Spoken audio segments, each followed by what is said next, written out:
재정립 시민연대 전민정 대표입니다.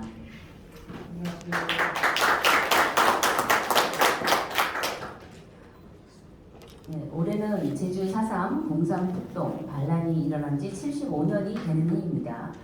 거짓을 반박하지 않으면 거짓이 진실이 된다는 그런 이유 때문에 우리는 오늘 이 자리에서 4.3의 진실을 말하고자 모였습니다. 오늘 자유 통일을 위한 국가 대개조 네트워크에서 주최하는 제주 4.3 사건 포럼에 참여해 주신 여러분 모두에게 감사드립니다. 오늘 행사를 위해 강원대학교 법학전문대학원 명예교수이신 우리 김학성 교수님께서 축사를 해주시겠습니다.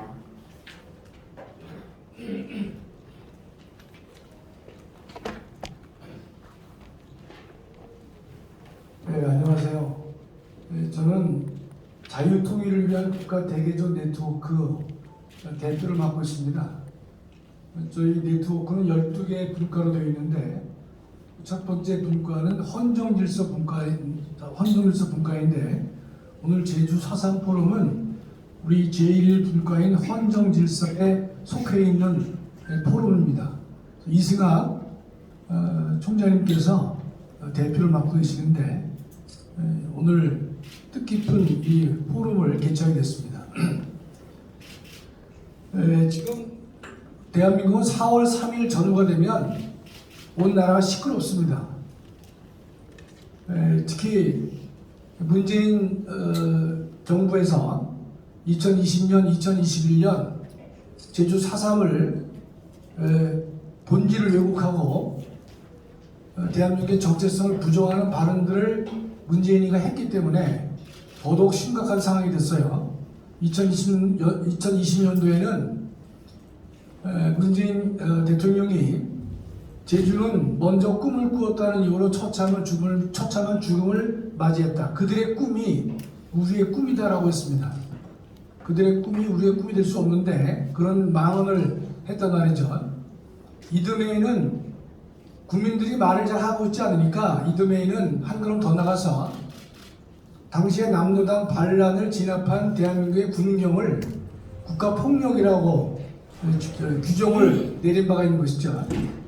대한민국 전체가 침묵하고 있는 것인데 세월이 지나서 어제 보면 이재명이는 국민의힘과 극우 세력들이 제주 4.3 정신을 왜곡하고 있다 이런 말을 함부로 해요. 그러니까 그가 말하는 4.3 정신이라고 하는 것은 다른 말로 표현하면 5.18 정신을 유추하는 것 같고 결국 두 개가 모두 민주화 운동이다 그런 식으로 프레임을 걸고 있는 것인데 상당히 우리가 동의할 수 없는 그런 발언들이죠. 실제로 4.3 이런 기념일을 하게 된 배경은요, 박근혜 대통령이 4.3 기념일을 국가 기념일 중에 하나로 지정하는 데 동의를 했기 때문에 그렇습니다. 53개가 기념일로 되어 있는데 국경이라고는 차원이 다른 것이죠. 국경은 5개밖에 없습니다.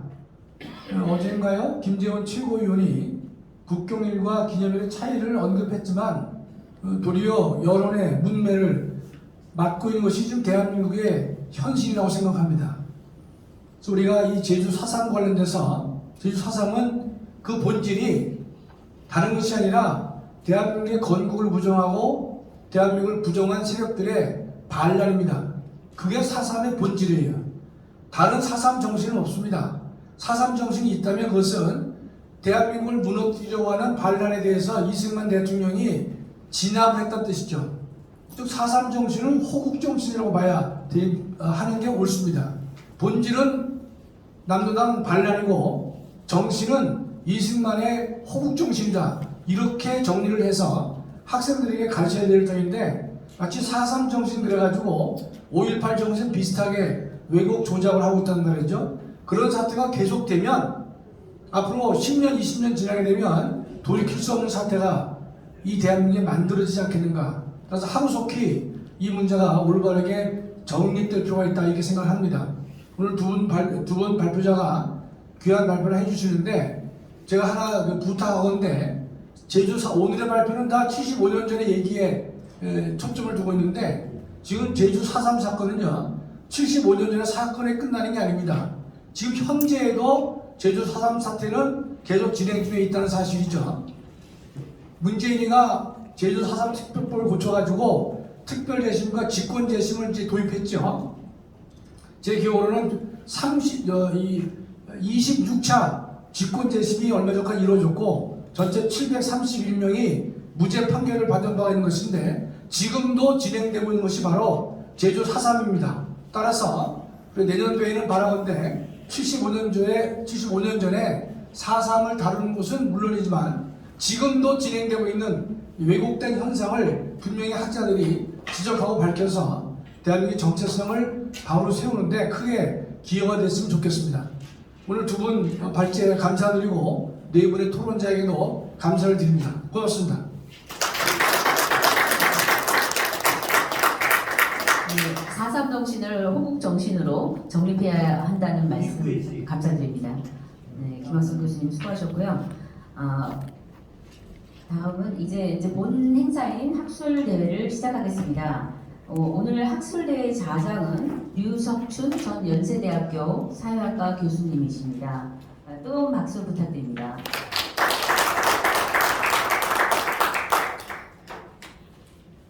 본격적으로 저희가 진행하기 전에 기념 촬영을 잠깐 먼저 하시면 좋겠어요. 준비되시나요? 네. 자리에 앉으셔서 한번 찍으시고 그 다음에 기립하셔서 한번 촬영하겠습니다. 혹시 지금 기념 촬영 같이 해주실 분들 계시면 근데 이 순수하게 배경으로 해서 찍으면 근데 그 너무 높아서 안 돼요.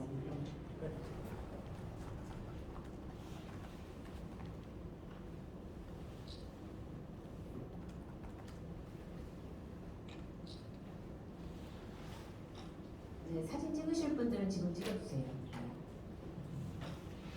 네, 그렇습니다.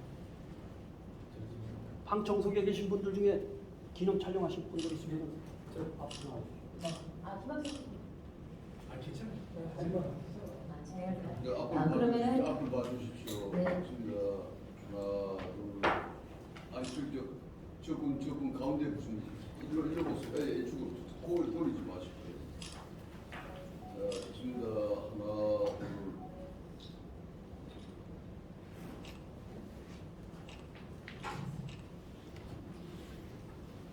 네, 그러면 우리 유석춘 교수님께서 진행을 해주시겠습니다. 네, 방금수 의원 유석춘입니다.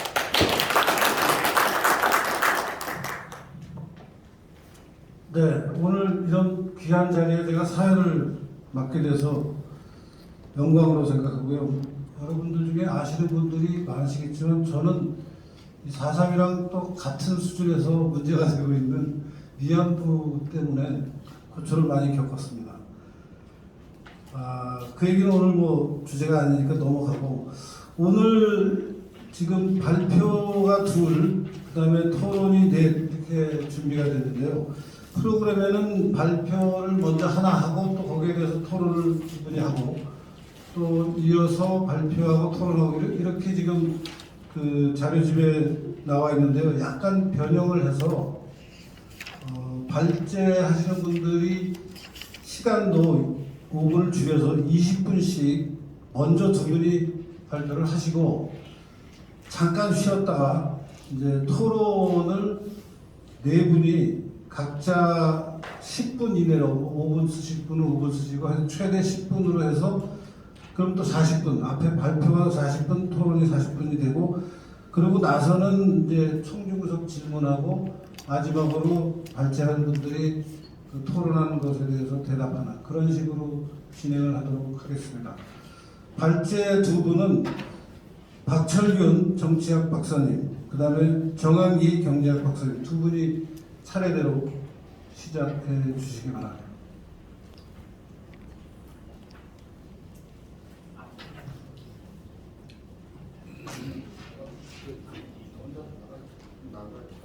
네, 토론자분들은 이제 좀 편하게 청중석으로 옮기셨다가 이따가 토론하실 때 나와주시면 너무 오랫동안 고생을 하시게 될 것 같습니다. 앞자리에 앉아 계십니다.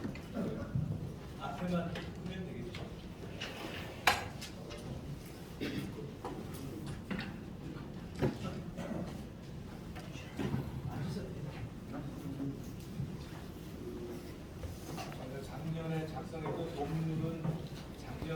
잘안 들리는 큰 소리로. 오늘 토론을 준비하면서 지금 여러분들이 가지고 있는 자료에 추가 보완을 하면서 이제 쉽게 이해하시도록 그림이 포함된 파워포인트로 작성했습니다. 순서는 들어가는 거에서부터 결론으로 진행하겠습니다.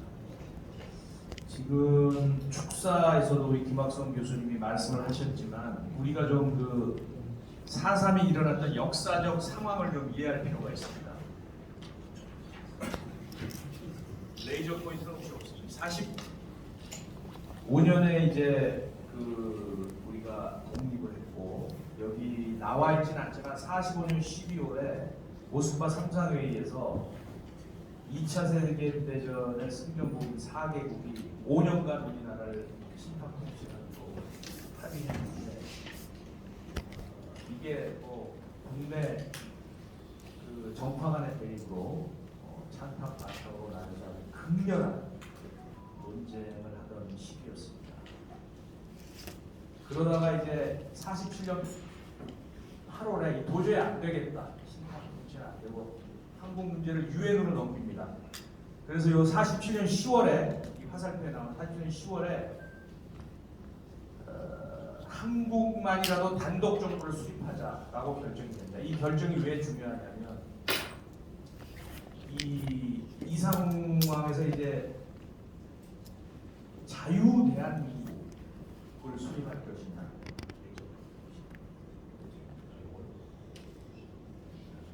자유민주주의 시장 경제. 지금 70년이 지났는데 승부는 끝나지 않았습니까? 처절한 선택이었습니다. 죽음과 테러와 전쟁까지 일어났습니다. 그 처절하게 했던 이 선택의 시간 에서 4.3 사건이 발생한 겁니다. 극한 대립 속에서. 이 뭐 지금은 우리 물론 이제 북한은 핵무기를 가지고 있지만 지금은 우리 대한민국 자유 대한민국은 되게 평화로운 나라입니다. GDP의 40배 잘 삽니다. 그리고 폭정에 시달리고 반인권적인 그 감금을 하고 하는 북한 정권과 처절한 승부의 세계 속에서 죽고 사느냐 의 문제였던 것이죠. 한 나라가 생기려면 이념이 먼저 서야 됩니다. 그다음에 뭐 국방력, 경제력 이런 게 필요하지만 나라를 만드느냐 아니냐 이렇게 우리 후손들이 잘 살고 뭐 요새 젊은 사람들, 나이 든 사람들은 오히려 무엇을 안 먹어서 살을 빼야 정도로 풍요로운 자유 대한민국의 공기를 마시고 할 수 있는 이 승부를 거는 처절한 순간 속에서 4.3 사건이 발생한 것이죠.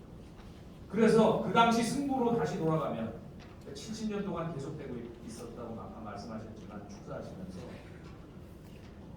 그 당시에 그 자유 대한민국을 수립하기 위해서 애쓰고 노심초사했던 분들은 조선민주주의 인민공화국을 그 당시 만들려고 했던 사람한테는 숙청의 대상입니다. 박진경 대령이 그 대표적인 거죠. 이 남로당 문서에 보면 반동의 거도 박진경 숙청해야 된다. 본인들을 만들고 싶어하는 나라를 만들지 않고 자유 대한민국을 만들려고 했던 조선경비대 군인이었기 때문에 그래서 이 박진경 대령은 어떤 의미가 있냐면 4.3 사건 왜곡의 시작, 자유 대한민국 수립을 위해서 행사했던 당시 미 군정의 정당한 공권력을 악마하고 왜곡하고 침소봉대하고 없는 것을 만들고 해가지고 완전히 그냥 뜯어고쳐서 하는 것이죠. 진실은 진실입니다. 파란색을 파란색이라고 그러고 여기 여러분들 컴퓨터 마우스 검은색이라고 하는 것은 바뀔 수가 없습니다. 여기 역사적 진실에 정치가 개입을 하면 안 됩니다. 그래서 이런 상황 속에서 박진경 대령이 4월 3일 이후 대한민국 수립을 위한 총선거 직전에 내려가서 참 재미있는 것이 정확히 43일 만에 6월 18일 날 새벽에 돌아가십니다. 43일, 한 달 반도 안 되는 그 시간입니다. 이게 뭐냐면은 이제 4월 3일 날 4.3이 발생했을 때 남로당에서 풀었던 문서고요. 이거는 그 고재호가 저자로 있는 4.3 폭동의 진상을 이렇다에도 나와 있지만, 그러니까 4.3이 4월 3일 날 일어났고 4월 21일 날 모슬포 경찰서 통신계에 근무하는 강순현, 이강호, 순경이 절단된 전화선 연결을 하기 위해서 출동했다가 29매를 발견한 겁니다. 29매를 수거했어요. 이게 원본이고요. 지금 글씨가 좀 섞여 있고 하니까 이 내용을 한번 보면 4.3의 성격이 분명히 어떻다는 것을 아까 우리 김학성 교수님도 말씀하셨지만 알고 있는 것이죠. 한번 보시죠. 특히 그 적색으로 된 데. 단선 단정을 주검으로서 반대하고 4월 3일 날 뿌렸던 것을 발견을 4월 21일 날 한 겁니다. 극악 반동을 완전히 숙청함으로써 조선민주주의 인민공화국이 수립될 때까지 투쟁한다. 이런 거를 그 제주도에 있는 초등학생이나 우리 후손들한테 알려야 되는 거 아닙니까? 그리고 전 인민은 인민의 이익을 대표하는 인민해방군을 적극 협력하라. 이들이 얘기하는 인민은 누굽니까? 지금 북한의 인민들은 어떻게 살고 있죠? 소수 그 권력자들만이 호의호식을 하고 다 굶어 아사 직전, 지금 뭐 두 번째 아사 위기가 오고 있다고 하는데, 그리고 군이라는 용어를 썼죠. 군. 정치적 목적을 가진 폭력이다. 군이라는 용어를 썼던 거죠. 그러면 아까도 얘기했지만 왜 박진경인가? 4.3 초기 박진경 대령의 진압 작전을 왜곡하면은 미군정의 조치가 시작부터 잘못되신 것이다라는 명분을 만들 수가 있습니다.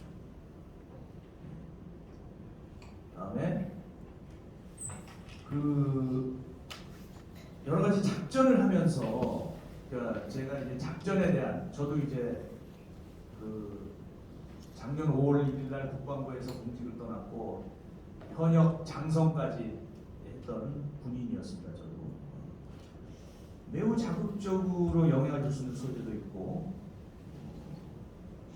그리고 박진경 대령과 군인이 잘못하다 그러면 지금 민간인들이 제일 민감하게 반응하지 않습니까? 그런 요소가 있고, 또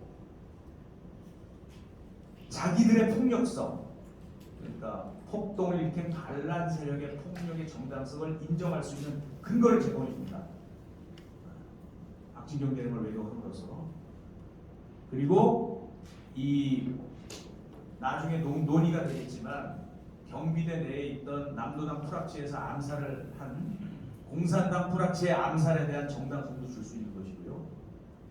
그리고 박진경 대령이 근무했을 때 40명이 탈영을 했는데 41명이 남도당 자료에 43명으로 되어 있는데 41명 탈영에 대한 정당성도 제공할 수 있는 것이고, 그 이분이 딘 군정장관이고 밑에가 이제 그 맨스필드 군정관, 그러니까 지휘체계에서 했던 두 분인데요.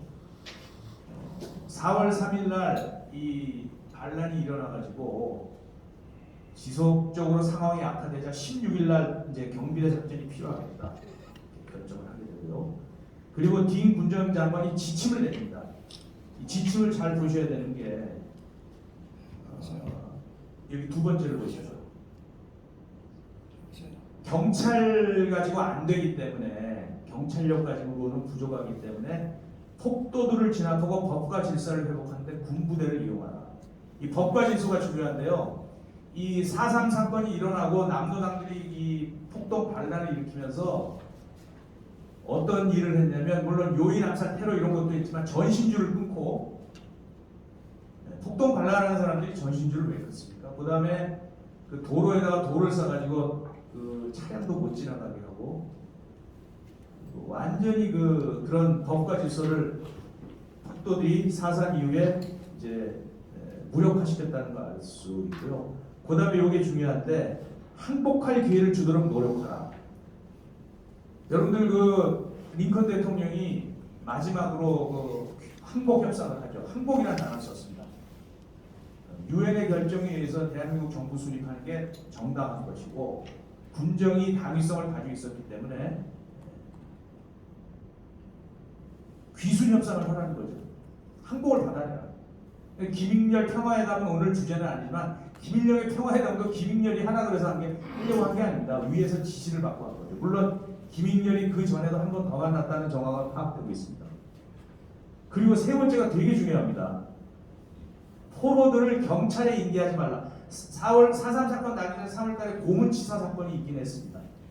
물론 4.3 사건은 그 전에 신촌의회에서 결정되었지만 이 굉장히 중요한 겁니다. 이게. 그리고 1.1상곡을 무선으로 하라. 상황이 급한 거죠. 단순하게 그냥 전신정보 보내고 또 종이로 받아올 상황이 아니었기 때문에 이 지침을 통해서 그 당시 상황이 어떠했는가를 알 수가 있는 거죠.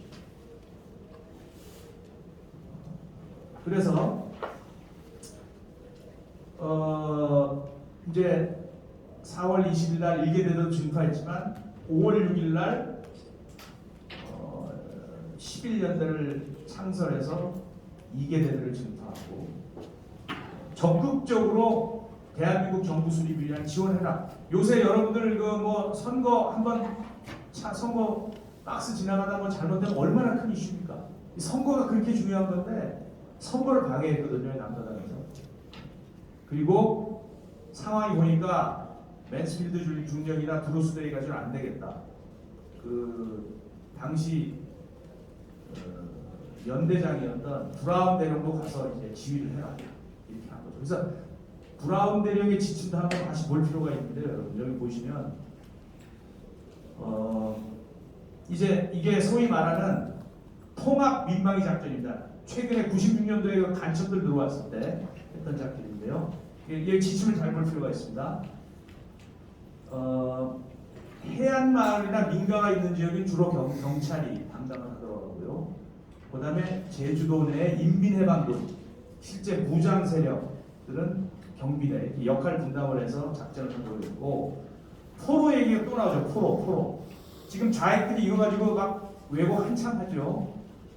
어린아이들이 군 앞발에 짓밟혔다고 뭐 포로 수용소로 가서 신문 받는 건 맞습니다. 그러나 대공용이점이 없으면 다 석방을 했던 것인데 이건 하나의 작전을 위해서 반드시 필요한 절차들이었거든요. 포로 신문사를 설립해서 해라. 확인해라 이런 것이고 그 다음에 이건 되게 중요한 말입니다. 행정기능을 회복해라. 행정기능이 완전히 무력화된 거죠. 남로당 세력들에 의해서. 전신주가 끊기고 길이 막히고요. 절단된 전신주를 다시 세우고 도로를 복구하라. 이 말은 단순 폭동이 아니라 법과 질서를 근본적으로 흔들어서 자신들의 공화국을 세우자 했다는 명확한 증거가 되는 것입니다. 그래서 이 한번 보시죠. 그러니까 전시와 같은 상황이었는데 브라운 대령이 다 지휘를 합니다. 경찰 다 지휘를 하고요. 브라운 대령 직속의 포로 신문센터가 필요하죠. 요새 말로 하면 합신조예요. 기무, 국정원 다 가서 이 좀 의심스러운 사람들이 잡혀오면 물어봐야죠. 물어봐서 앞으로 이 정보를 활용해서 작전을 어떻게 할 것인가. 이거 그 당시에 이게 어떻게 보면 지금 카이다 학자 한 명이 대한민국 최초의 통합 민방위 작전이다. 대한민국 최초의 체계적인 작전이다. 이런 교리가 없을 때죠. 조선경비대가 생긴 지 얼마 안 된 상태였고 100% 군이라는 게 자위대 같이 있다가 다 생겼습니다. 되게 체계적인 작전을 미군 지휘하기 때 한 것입니다. 그리고 국방경비대는 산에 있는 공비들, 인민유격대, 인민해방군들, 자칭 인민해방군들을 상대로 하고 경찰은 주민들, 그리고 해양경비대는 이제 해안 봉쇄선을 차단하는 거죠. 적들의 유입이 안 되도록. 그래서 여기서 한번 지금 현재 이게 군의 교리상에 나와 있는 대유격작전, 공비토벌작전 여기 있는 이 사진은 96년 강릉 대침투 작전 때 마지막 공비를 사살했던 3명의 사진입니다. 저도 거기 참여했어요. 열흘간 다 있었습니다. 그 작전본부에. 저는 그 지휘부에 있었는데 이건 잘 보실 필요가 있어요. 이게 지금 교리상 딱 맞아떨어지는 짓들을 한 겁니다. 인민유격대가. 근거지를 확보하고 있는 적을 탐색 경멸하는 작전을 한 겁니다. 박진경 대령은. 그리고 이 적의 활동 양상을 보세요. 은리코, 경기호 등 유격기지를 편성하고 했죠. 남도당 인민유격대가 뭐 빗개라 그래가지고 어린 학생들까지 경계병을 세우고 온다 그러면 도망치고 도로 차단 여기 나오지 않습니까? 도로 차단, 중요시설 습격, 지소 공격했죠. 4월 3일날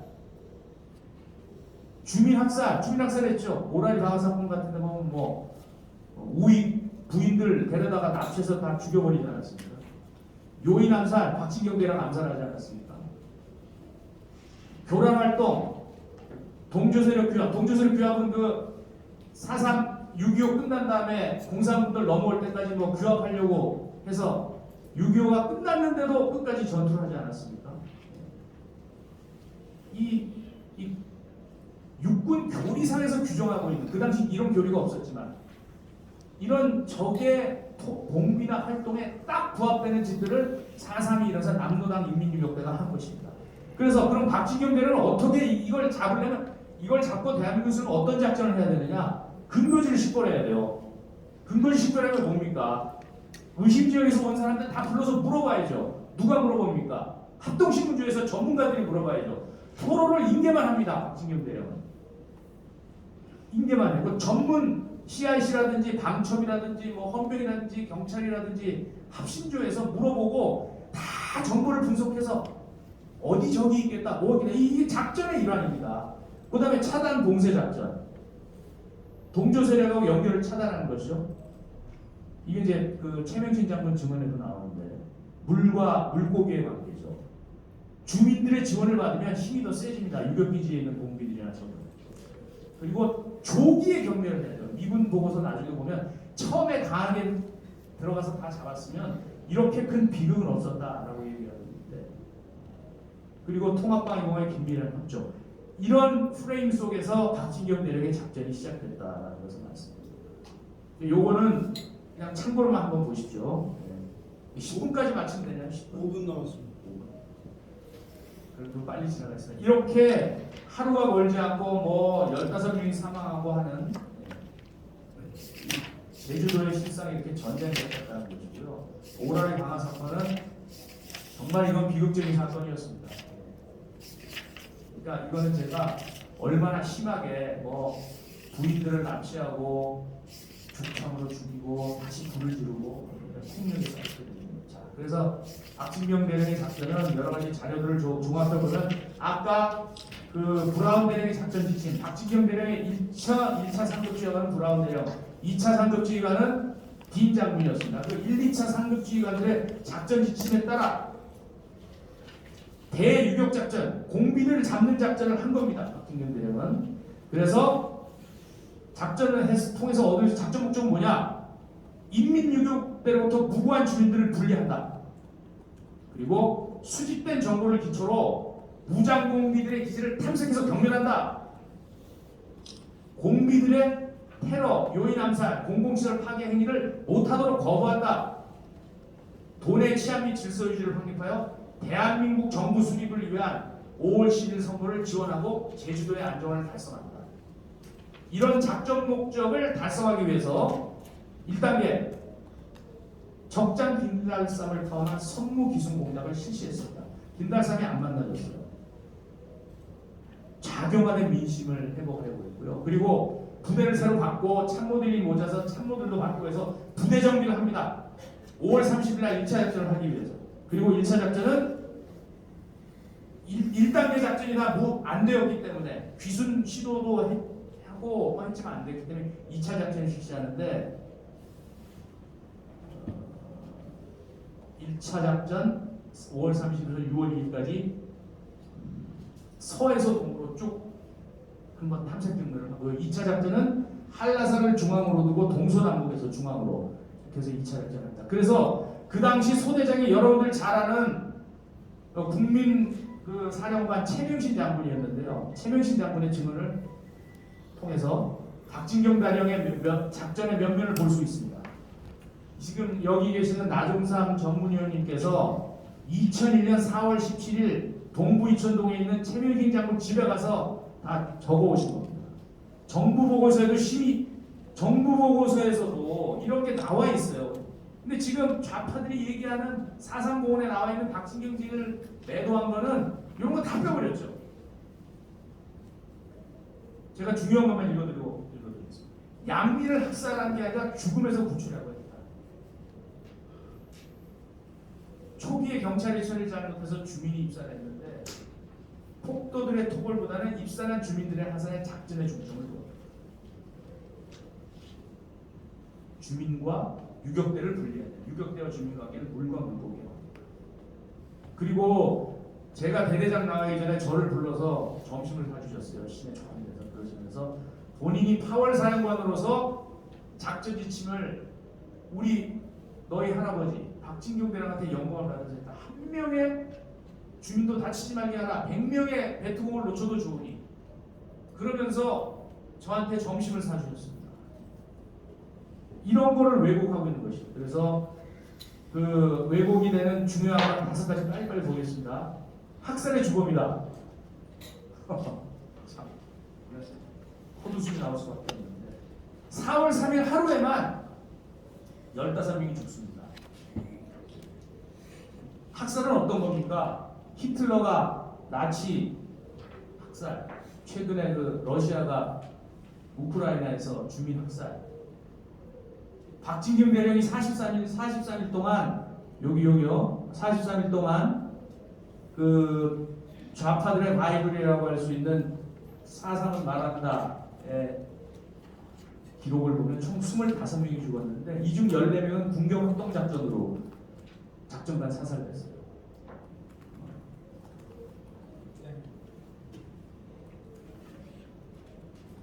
토로 고문 이건 아무 증거도 없고요.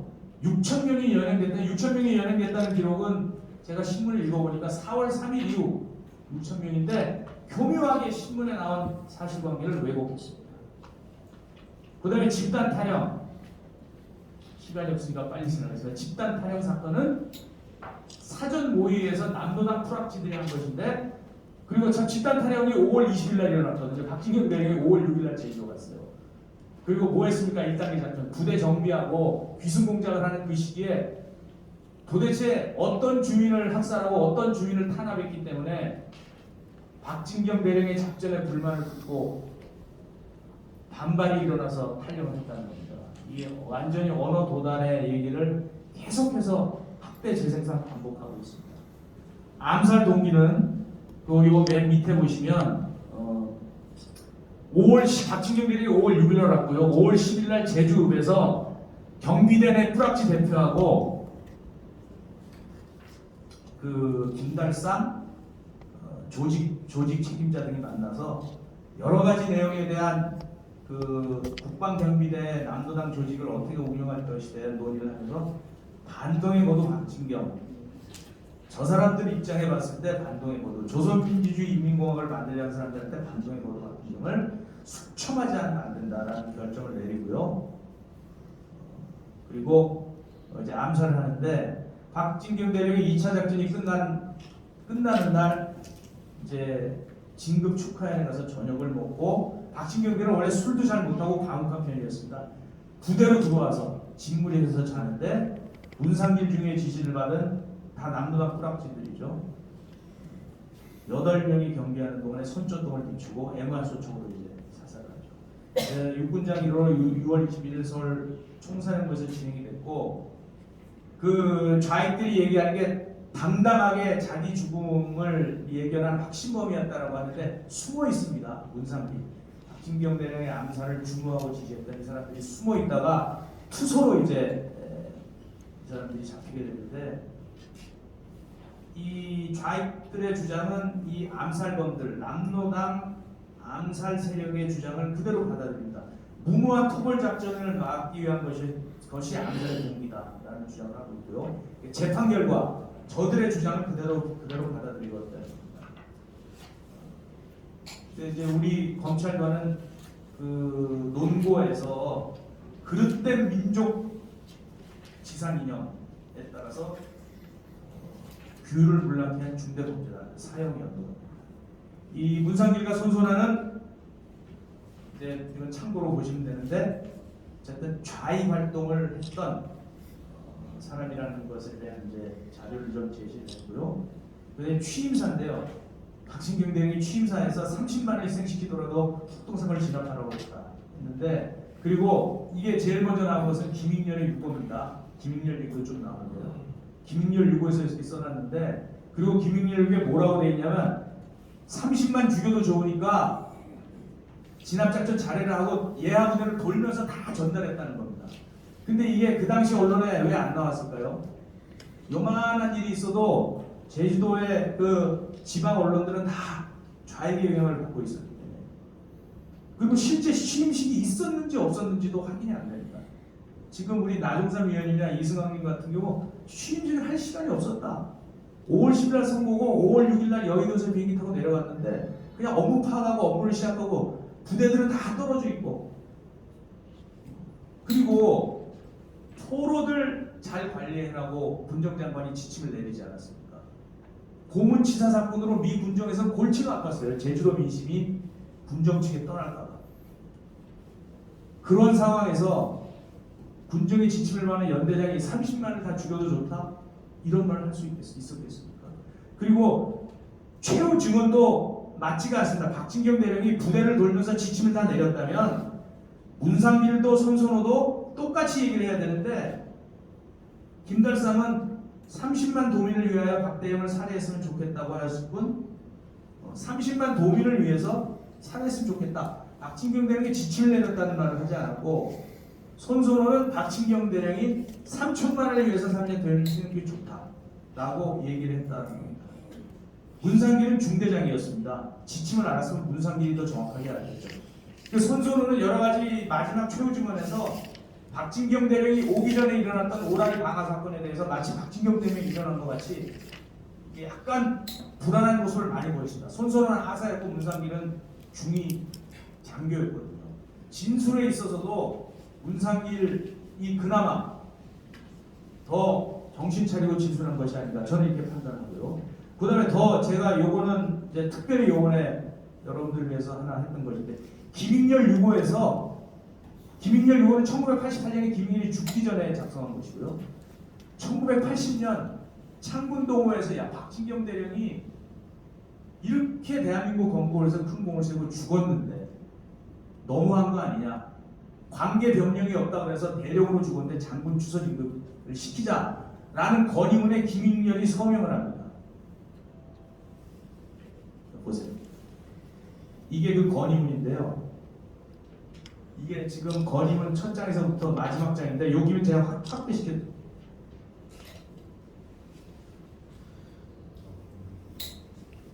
이게 마지막 장인데, 이게 김익렬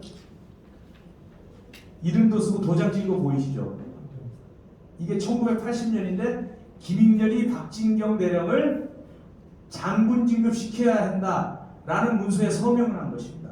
여기 뭐 한병선, 그리고 하우스만 유명한 고문관이고 박진경 대령의 우수성을 여러 사람 미군 장교들한테 알린 그 사람들하고 같은 선상에서 아마 필적도 지금 김익렬 유고를 보고 이거 확인할 수 있을 겁니다. 이거는 원본을 제가 못 찾았어요. 이게 아버님이 사본으로 남겼던 서류를 제가 스캐닝한 거고, 원본을 제출했는데 이게 한 5년 지나면 이런 건의문이나 이런 거는 그 육군본부 이희성 참모총장한테 낸 문서인데 없었다는 거예요. 정신이 왔다 갔다 한 겁니다. 우리가 컴퓨터가 아니지 않습니까, 인간이? 죽기 전에 자기 방어를 위해서 쓴 것이죠. 유고의 내용은 또 이거 말고도 본인의 평화회담과 관련해서도 왜곡되는 것들이 많이 있습니다.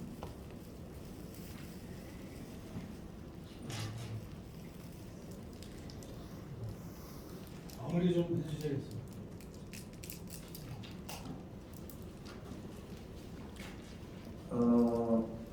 이 박진경 대령에 관한 진실을 가장 잘할 수 있는 아주 핵심적인 자료가 이 자료인데요. 이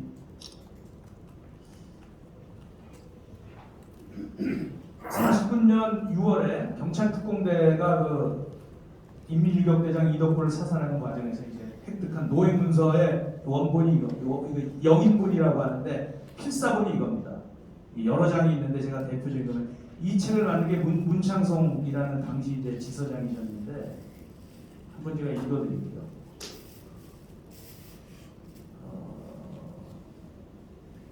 참 쓰라린 역사의 현장을 직접 목격하고 취하는 사람으로서 잘못 인식되어 가는 것을 더 이상 외면한다는 것이 진상을 영영 묻어버리는 결과가 되지 않을까 염려가 될 뿐만 아니라 일찍이 반공전선에서 함께 싸우다가 불행하게도 건국재단에 있어 사라져간 많은 애국 동지들의 위호를 모독되게 할까 개연성이 없지 않아 이 진실만 꼭 밝혀야 하고 싶어서 제주도 인민위원회 투쟁 보고서를 이렇게 발간하게 된다. 시간이 너무 오버됐어요. 그건 대만이죠. 다음 일찍 있는데 알겠습니다.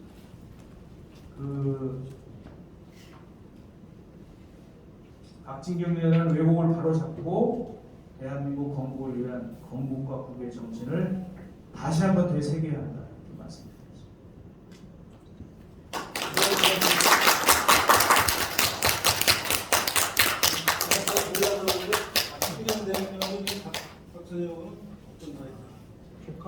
박진경 대령님은 후손이 없으셔가지고 저희 아버님이 있는 시골에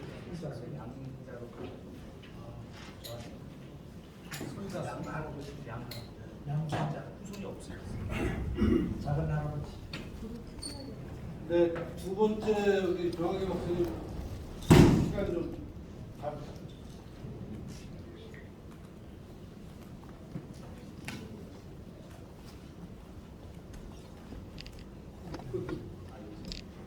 정 박사님 파프리카.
네, 저기 오늘 제가 발표할 테마는 사상폭동 진압을 담당했던 세 명의 연대장을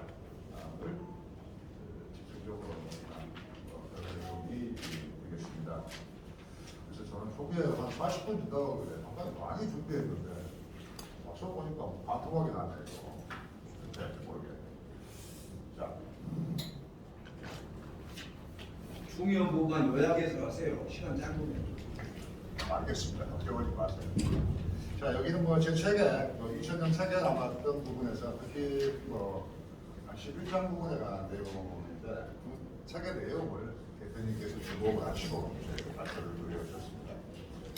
여기서 주요 대상이 되고 있는 것은 특별지원병 1938년부터 43년까지 실시했던 특별지원병제에 의해서 한국인들이 일본군에 입대하게 됐는데 바로 그 입대한 17,000명의 한국인들을 분석을 했고 그리고 그런 사람들이 단지 일본군에서만 활동했던 것이 아니라 해방 이후에 대한민국의 창군과 호국에도 크게 기여했다라고 하는 사실들을 밝힌 내용이 이 책의 주요 내용이 되겠습니다. 사상폭동의 진실이 되겠는데 참사과 비극에 관련된 내용들은 우리가 익히 경찰서가 습격 당하고 경찰과 강공회지 테러를 당한 등등의 이런 현재 움직임이 있었음을 이미 여러 문서를 통해서 알고 있습니다. 최근에 어떤 그런 진상문제과 관련돼서 태용호 후보의 발언이 문제가 돼서 여러 좀 시끄러운 사정이 있었습니다만. 자, 그런데 태용호 발언에 대해서도 마찬가지 여러분들도 이미 접했을 거라고 생각을 합니다. 문제는 과연 이 발언 자체가 정말 사실인가라고 하는 문제를 제가 한번 검토를 해봤어요. 그래서 여기서는 주로 사용한 자료가 2000년에 조선 북한에서 발행된 조선 대백과사전이라고 하는 20번에 소속력이 수록되어 있는 이 4.3 폭동에 대한 각측의 입장이 되겠습니다. 그래서 뭐 데이터의 내용은 이렇습니다. 2000년에 발행이 됐고요. 20번에 수록되어 있고. 마이크가 꺼진 것 같은데. 마이크를 켜주세요.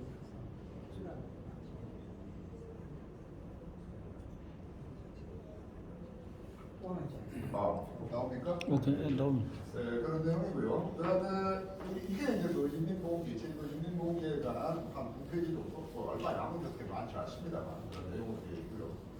그래서 보게 되면 미래 침략자들이 조작한 50만 단독 선거에 반대하여 1937년 4월 3일에 제주도 인민들이 뭐 일으킨 반민이 감정이다.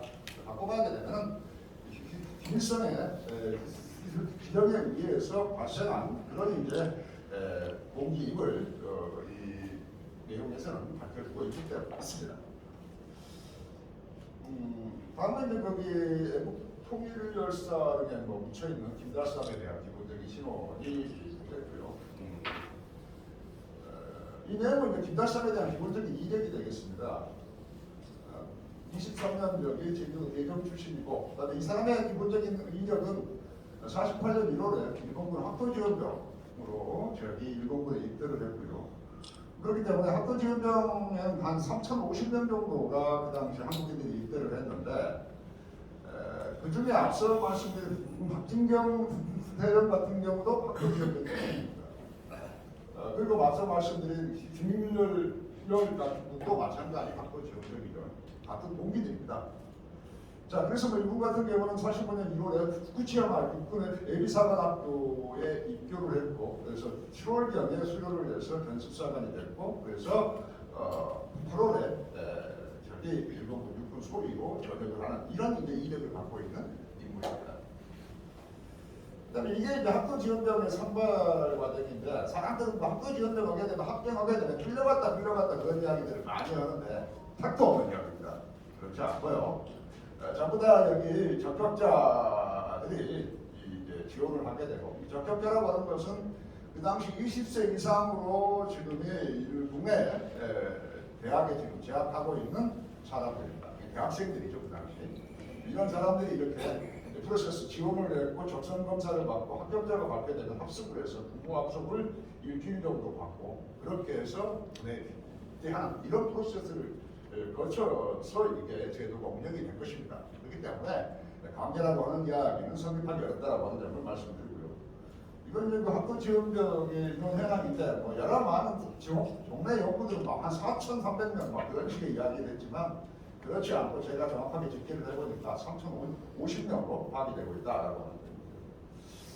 그다음에 이제 여기 앞서 김달성이가 무슨 뭐 장교를 했다라고 하는데, 그 장교를 되는 그 과정을 간단하게 설명을 했습니다. 그래서 보게 되면 3,050명 가운데 이 학도지원병에서 이 한국고생을 지원한 사람들은 한 50% 정도가 되고, 거기서 최종적으로 간부고생에 합격한 사람들은 한 25% 정도 돼요.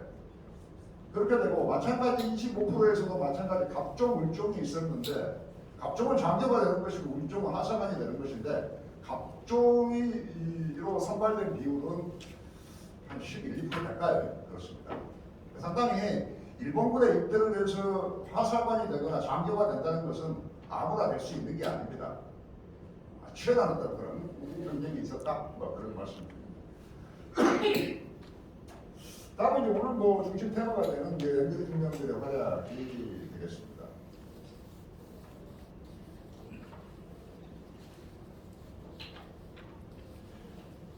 자, 그래서 여기서 이제 그 제주 4.3 사건을 진압했던 앵그리 중령이라고 하는 것은, 여기서 뭐 11년대장의 최종평 중령과 그리고 구연대장의 소회찬 연대장, 그리고 이제 2연대장인 여기 한병선 연대장, 이 세 명을 저는 지금 문제로 삼고 있고, 이분들을 이제 그렇게 파악하는 입장입니다. 우선 첫 번째로서는 뭐 11년대장의 최종평 중령이 되겠습니다. 앞서 박진경 대령이 이렇게 암살이 되게 되면서 그 후임으로 저기 이분이 이제 취임을 했었죠. 뭐 그렇게 해서 이 11년대에는 종래에는 제주도는 항토부대로서 부연대가 창설이 되어 있었는데 여러 문제가 있게 되면서 창설이 크게 지연되고 그러면서 마찬가지 4.3 폭동이 발생했기 때문에 11년대가 육지에서 다시 결성이 되어서 투입되는 이런 이제 경로를 갖고 있는 부대가 되겠습니다. 그렇게 해서 우선 그러면 이제 그 부연대에 대한 창설 과정을 좀 간단하게 보면은 48년도에 일대대를 편성을 했고 하지만 여기 여러 많은 문제점 때문에 뭐 창군이 지원되게 되면서 저기 크게 뭐 문제가 됩니다. 근데 그런 과정에서도 장창국이라든가 이치혁 등령 같은 분들이 자율세포들의 그 독세할 위협에 자주 노출됐었고요. 그렇게 해서 4.3 사건이 발생했을 때 부산 제5연대가 5연대 1회대가 파견이 되었던 것이고요.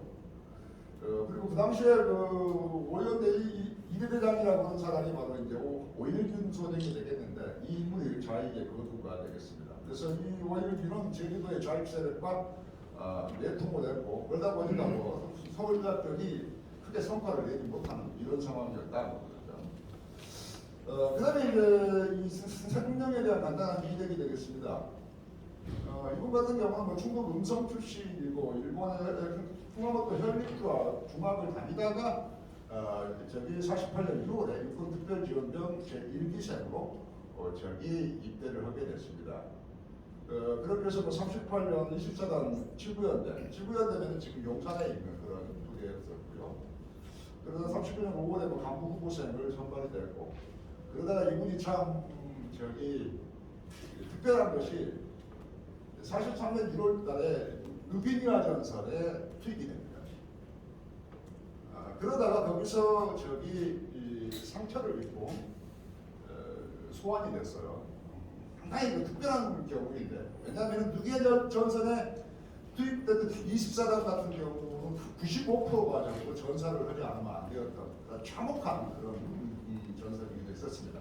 그런 점에서 보게 되면 상당히 이건 운이 좋다 그렇게 볼 수도 있겠죠. 그렇게 46년 2월에 부자 영화학교를 입대를 했고 그러다가 48년 6월에 11년대장으로 저기 취임을 해서 이 4.3 폭동 진압 작전에 작전을 진행하게 됐죠. 그 외에 경력에 대해서는 간단하게 한번 보시면 될 겁니다. 자 그렇게 하고 11년대가 그렇게 해서 48년 5월에 창설이 돼서 제주도로 급파가 됐죠. 그래서 직영중령 이분도 마찬가지 앞서 말씀드린 대로 학도 지원병 출신이고 군사영화학교 출신이기도 하고 그리고 그 당시 군사영화학교 출신자 가운데서는 상당히 진급이 빠른 분입니다. 그렇다는 이야기는 상당히 능력이 높이 평가됐다 그렇게 볼 수가 있습니다. 그렇죠. 이분 같은 경우는 뭐 성무공장 불합격 자위대를 저기 만드는 이런 이제 작전을 전개를 했고요. 그러다가 48년도 6월경에 피살이 됐고 됐는데 그 피살에 저기 관련해서 그 작전 그 당시 작전 참모였던 이무택 대위가 자기의 그 해고록에 쓴 내용이 있어요. 그래서 그 박대령의 비교를 들은다는 참모가 비통함을 행행할 수 없었다. 그렇게 해서 작전 참모를 그만두고 일대대장으로 자원해서 후보를 잡기는 성공을 시게 됐다. 이런 이야기를 합니다. 상당히 화가 나 있는 거죠, 그죠? 자, 그렇게 했고요. 그 다음에 이제 그 후임으로, 후임연대장으로 이제 최경원 총령이 취임을 했고, 부위원대장에 바로 송여찬 소령이 되었습니다. 그래서 이 두 분에 대해서는 당시에 이 부사고문단에서 평가를 보게 되면 상당히 수뇌부의 신임도 높고, 그 다음에 어떤 군사 경력이 하나의 최고의 경력을 갖고 있더라. 상당히 영광성한 그런 이제 최상의 장교들이다. 이런 평가를 하고 있습니다. 자, 그렇게 해서 가장 먼저 착수한 것이 이 오일균 소련과 군사기를 중위를 체포하는 이런 이제 성과를 냈고요. 그리고 부대 내에 있는 좌익세포들을 색출하고, 그다음에 최초의 어떤 그런 군대에 수군 작업을 실시를 했습니다. 그리고 마찬가지 주민들과 그 과치산들을 분리시키는 공작을 했고, 군악들 자위대를 강화시키고, 그리고 마찬가지 그 경찰과 그 작전의 어떤 그런 역할을 분담하는 이런 이제 과감한 토벌작전을 전개했다 그렇게 볼 수 있겠습니다. 자, 두 번째는 이제 부연대장으로 송해찬 중령이 되겠습니다. 그래서 11년대 부연대장으로 송해찬 소령이 발탁이 되었는데 상당히 그 당시 그 평가를 보게 되면 상당히 발군의 수완을 갖는 그런 이제 인물로 평가가 되고요. 그렇게 해서 11년대가 철수를 하게 되니까 부연대장에 취임을 해서 제주도 토벌작전을 지휘하게 됩니다. 그렇게 해서 대구 6년대부터 병력 보충을 받게 되고 그렇게 되면서 마찬가지 진압작전의 선당 무대를 편성하기도 하죠. 그러면서 자위군자의 색출이라든가 혹은 이제 군부대 내에서 정신들을 강화시키는 이런 이제 움직임을 보이고 있습니다. 그렇게 했고요. 그리고 특히 이제 송해찬 중령이 했던 것 중에 가장 특별한 것이 제주도의 그 중산간 지역에 있는 중심으로 해서 이 프락시 활동들이 상당히 활발하게 전개됐는데 그 문제를 해결하고자 그 당시 정부에 의한 계엄령이 공포가 됩니다. 그래서 그 송해찬 부분의 기록을 보게 되면 계엄령이라는 말을 자기는 그때 처음 알았다는 거예요. 자, 그런 것처럼 그렇게 해서 해안부로부터서 5km 이내에 전부 다 이 사람들을 철수시키는 이런 이제 작전을 전개하고 그래서 제주도에 있는 중산간 지역에 있는 가옥을 비롯한 모든 조건들을 전부 다 소각시키는 이런 이제 상당히 과감한 작전을 전개를 했습니다. 그렇게 해서 약 한 130개 마을 정도가 파괴가 됐고요. 이재민이 8만 명이 발생을 했고 그랬습니다. 자, 그러면서 마찬가지 주민들의 동요도 있었고요. 그런 과정에서는 상당히 많은 이빨치산들을 살상하는 이런 이제 성과를 냈고요. 그리고 특히 해군이라든가 경찰들과의 어떤 합동작전을 통해서 성과를 냈고 그랬습니다. 자, 송해찬 유군에 대해서는 지금 현재 별세계 소장인 것은 아마 1950년대 후반 이군단장 시절의 모습이 아닌가 그렇게도 보는데요. 그래서 이분은 충남 청양 출신이고 화성 독립보통학교를 나왔고요. 이분은 이제 이기생이에요. 그리고 특별기업가. 근데 원래는 일기생이었는데 일기생을 받다가 안짱다리를 가지고 떨어진 거예요. 그러다가 다시 지원하기 위해서 안짱다리를 스스로 교정하는 그런 아주 아주 놀라운 인물이기도 합니다. 그런 것처럼 그렇고요. 그렇게 해서 24단 7부연대에 소속이 됐고, 그다음에 육군 지원자훈련소의 조교들 역할을 했고, 그래서 45년 8월에 전역을 할 때는 일본군 군 3사 계급으로 전역을 하게 됩니다. 그렇게 해서 49년 1월에 군사연합교에 입교를 했고요.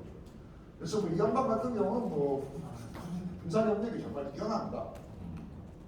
자, 그렇게 해서 최종적으로 마지막에는 중장부에 되는다는 그런 이제 획획한 장면을 갖고 있는 것 같아요. 자, 이제 부연대에 있어서의 토벌작전 같은 경우에 되게 흥미로운 숙제는 이분이 이제 이 부연대장을 하던 시점에서 연순 반란 사건이 발생을 했어요.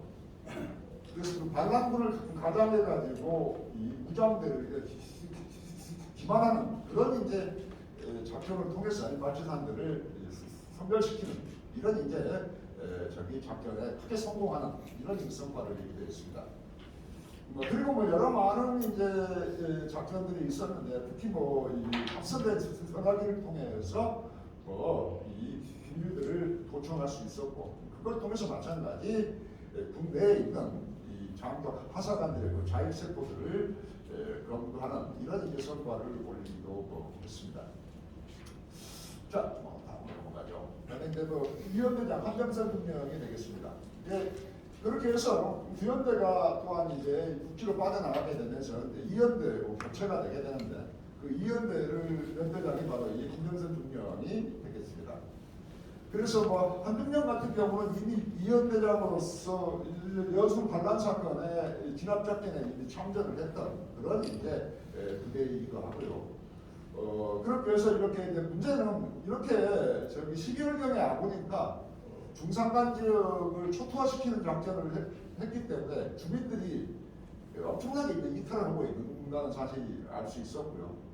그다음에 이제 해안가라든가 허허벌판으로 이렇게 주민들이 내몰려 있는 거죠.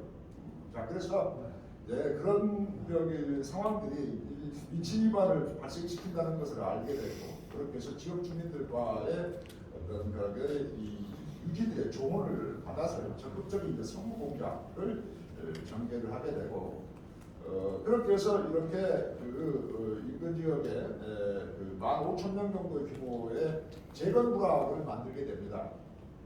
그 재건부락 이름이 함명리예요. 함병선의 함자하고 이명이라고 하는 그 작전 참모의 이름을 따서 이렇게 함명리라고 하는 이름을 지었습니다. 지금도 있는지 모르겠는데 그때는 그랬던 것 같습니다. 그래서 뭐 갱생자금을 공급하고 구호물자를 또한 배급하고 무장대를 필수를 송용하는 이런 이제 작전 혹은 이제 비대오들의 현지 경우를 장려하는 경우라든가 등등, 특히 이제 민심을 확보하는데 작전에 초점을 두는 이런 이제 상당히 인내력이 요한 그런 이제 작전을 전개했다, 이렇게 볼 수 있겠고요. 그렇게 하다가 49년 3월에 제주도 전투사령부가 설치되게 되면서 이제 성부 공작의 성과에 기초해서 적극적인 후벌 작전으로 바뀌는 이런 이제 바꾸어서 큰 성과를 내는 이런 이제 결과를 확보할 수 있었습니다. 그래서 무장대들의 변기창이라든가 보급창을 색출하고 파괴할 수 있었고, 그다음에 49년 6월경에 이덕부를 사살하는 이런 이제 성과를 냈고, 그렇기 때문에 거의 한 49년 6월경이 되게 되면은 4.3 사건은 거의 진압이 되었다, 그렇게 볼 수가 있습니다. 자, 다음은 이제 함장사는 이번적인 장군의 경력인데, 이분은 20년 5월에 경남 대동군 출신이고요. 시청고를 다니다 중퇴를 했고, 이거는 육군 특별전력 제1기생 출신이고요. 그러다가 24단 소속으로 중일전쟁에 참전을 했고, 거기서 얼마나 성과를 냈던지 금치훈장을 받아요. 상당히 놀라운 건데, 그렇게 했고, 그 다음에 8월에는 간부후보생으로 이제 하사관이 되었고요. 그러다가 일본군 내에서 최초로 41년에 정직연대라고 하는 공수부대를 일본군에서 최초로 만들게 되는데, 거기에 창설 멤버로 이분이 선발이 돼서 들어갑니다. 놀랍죠? 그래서 정직연대에 소속된 한국인들은 딱 2명이 있었어요. 이분은 그 당시 상사계급이었고, 또 한 명이 일반 병인데 병장급이 한 명이 있었습니다. 그런 것처럼 일본군 공정부대 정직연대에 들어간다는 것은 아마 한 1000대 1, 2000대 1의 그런 이제 경쟁을 돌파하지 않고서는 안 되는 그런 부대에 이분이 창설대대로 들어가서 뛰어난 활약을 보이게 됩니다. 그렇게 했고 45년 8월 전역할 때는 일본군 상사계급 정도에게 제대를 했고, 그리고 1월달에 군사연합도에 입교를 하게 됩니다. 그래서 마찬가지 여순발과 제주 4.3, 문파산 전투, 옹진지구 전투 등 여러 많은 전쟁터에 전쟁을 했던 상당히 뛰어난 그런 이제 분이라 그렇게 말씀드릴 수 있겠네요. 자, 한백선 대장 같은 경우는 옹진지구 문파산 전투에 참전을 했고, 제주도 경비를 담당하는 부분은 이제 11년대에 다시 인계를 해주고, 그렇게 해서 이연대 같은 경우는 이렇게 여수, 순천, 제주도, 옹진지구를 전전하면서 그야말로 이 대한민국 건국기에 전쟁의 총소부 역할을 했다, 그런 이제 평가를 받는 이곳 부대장이 됐습니다. 그래서 이연대 같은 경우는 상당히 치밀한 성공작과 과감한 소탕작전을 전개했고, 그러는 과정에서 이렇게 도민들을 설득하고 납득시키는 이런 이제 이 작전도 함께했다, 그렇게 볼 수 있고요. 그렇게 해서 이렇게 이 한병선 이분에 대해서는 한라산 정상과 서귀포시에 이분의 송도비가 2개가 건립이 되어 있는 거예요. 지금도 있습니다만, 그런 것처럼 송도비가 건립이 된다는 건 뭘 의미하죠? 도민들의 적극적인 협력이 있었음을 의미하는 거라고 볼 수 있겠죠. 자, 그런 점이 있고요. 이 홍문단 같은 경우에 이제 4.3 작전, 진압 작전에 대한 전체적인 평가에 관한 문제인데, 48년, 49년에 제주도에 후벌 작전이라고 하는 것은 이렇게 대한민국 참모들과 상당히 중요한 경험이었다라는 그런 평가가 있었고, 특히 뭐 이 주제가 문제로 삼는 육군 특별지원병 출신자들 같은 경우는 상당히 확보한 어떤 그런 광고의식과 뛰어난 군사적인 역량을 보여준 그런 이제 무대였다라고 볼 수가 있겠습니다. 그다음에 이분들은 그런 누구인가에 대해서 앞서 말씀을 많이 드렸는데, 이분 특별지원병제에 의해서 이 동원된 시민지의 그 병사입니다. 그렇게 볼 수 있겠고요. 그래서 뭐 이렇습니다. 육군 특별지원병제는 어떤 제도인가? 육군 특별지원병이가 누구인가? 그래서 38년 43년에 제국 일본의 식민지에서 실시된 육군 특별지원병제에 의해서 동원된 식민지 출신의 일본군 병사가 되겠습니다. 그다음에 뭐 지원병제 직계 같은 경우를 보게 되면 이렇게 뭐 입조원이 있고 지원자, 적격자, 입소자, 이경자, 지원 대응이 있는데, 보는 것처럼 48대 1을 지원율을 보였고 지원 배율을 보였습니다. 상당히 높은 경쟁률을 돌파했다, 이렇게 볼 수 있겠죠.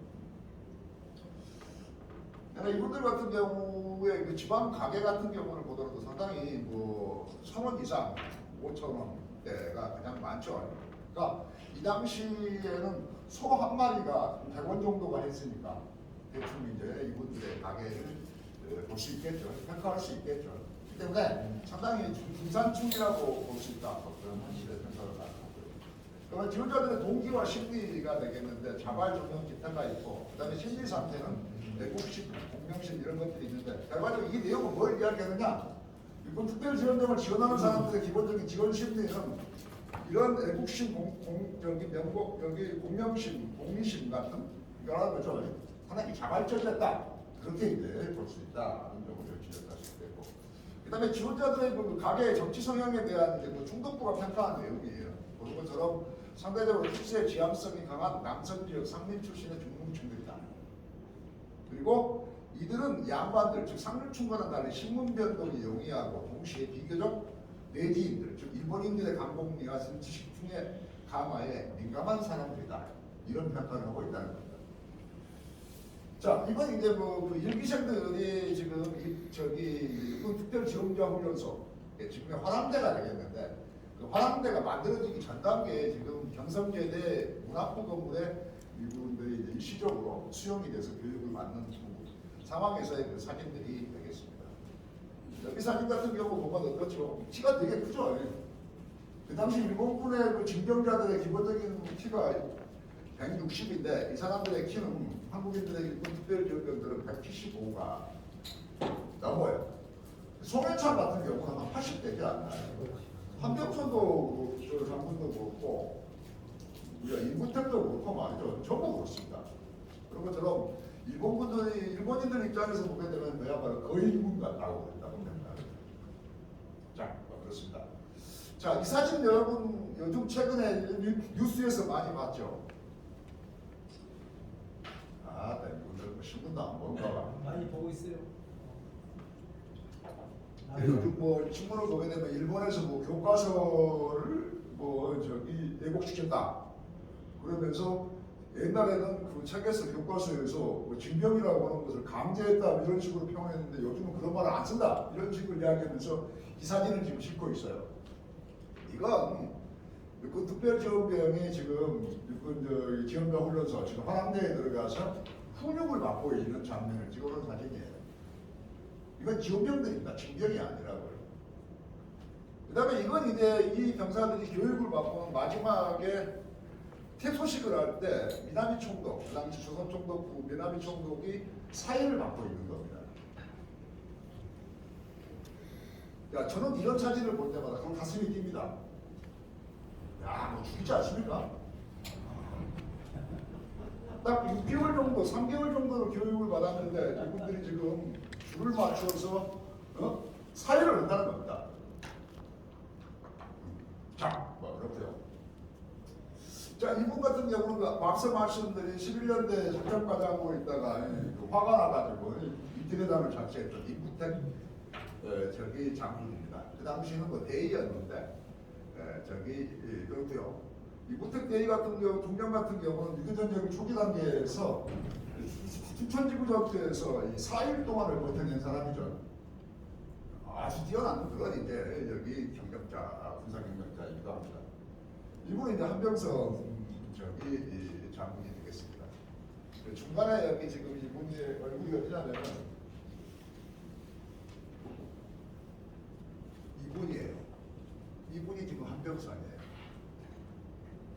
야, 지금 나이가 들으셔도 상당히 미남인데 젊었을 때도 정말 저기 깎아놓은 듯한 그런 얼굴을 갖고 계십니다. 이건 지금 뭐 자기 동료들과 아마 그 해방이 되는 만이한 시점에서 지금 사진이 아닐까 그렇게 보고 있습니다. 자, 이건 이제 송해찬 장군이 되겠습니다. 저 윗사진 같은 경우는 지금 옆에 박정희도 송장군 거의 무조건 키가 장난 유명한 차려졌어요. 뭐냐면 우리가 한 가지 모르는 게 뭐냐면 박정희라고 하는 사람이 상당히 그 좌익으로 몰려가지고 여러 가지로 그야말로 여기 빚을 싸고 있는 그런 이제 어려운 상황인데 그 박정희를 끌어당겨서 자기 군단에 사단장을 시킨 사람이 송유찬이에요. 그러니까 우리는 박정희라고 하는 사람이 도대체 어떻게 해서 소장까지 올라가서 5.16 혁명을 일으키는가 라고 그러는데 그 문제는 제 책에 나오고 있습니다만 이 송유찬과 박정희의 관계를 이해해야만이 5.16을 이해할 수가 있어요. 그런 것처럼 이 송장군은 박정희를 되게 존경을 합니다. 이뻐해요. 그러니까 박정희 이 양반이 항상 사단장을 하면서 막 사람이 죽기도 하고 막 군사패가 나가지고 와서 무슨 뭐 여기 병사들의 병사가 막 덮치기도 해가면서 여러 많은 사건이 있었지만 그런 것들 전부 다 커버해준 사람이 바로 이 송해찬.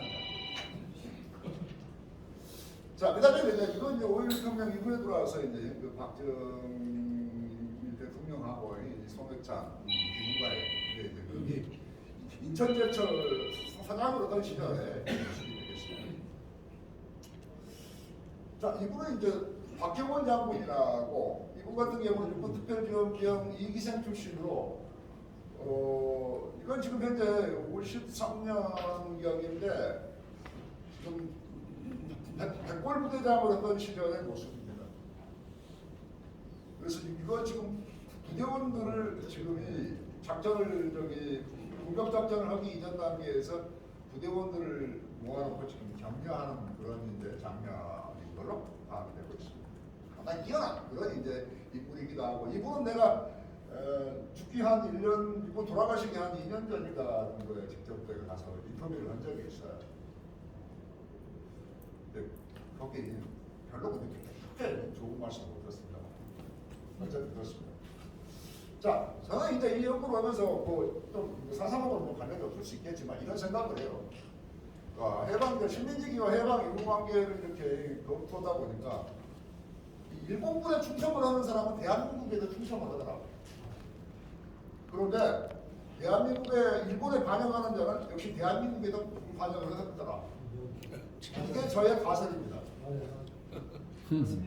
왜냐하면요, 이 충성이라고 하는 것도 해본 사람이 합니다. 그죠? 아무나 충성하는 게 아니라는 겁니다.